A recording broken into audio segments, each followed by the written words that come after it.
I deliberately delay sending conversion data back to Google. People don't always think this is a good idea, but let me explain. So imagine that you're tracking a lead form as a conversion. The typical way is to fire or to tell Google that that conversion happened by firing a tag, either when the person hits submit on the form, so the tag's linked to the form button, or when they get to the thank you for submitting the form page afterwards, and then the tag is linked to that page load event. Both of those are typical, but there is a problem with them, is that sometimes there's a connectivity problem, and this happens more often than you would think.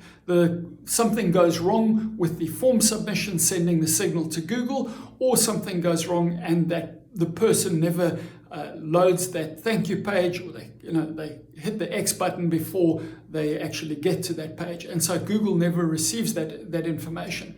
I have a different approach.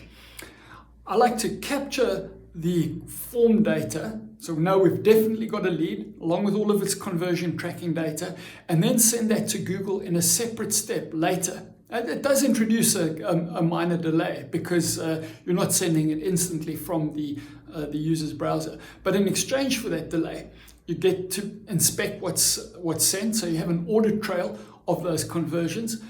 You can replay them. So if my system finds that it can't connect to Google, it'll automatically replay them. And it makes retracting those conversions much easier if you ever need to decide that conversion isn't something that you would count.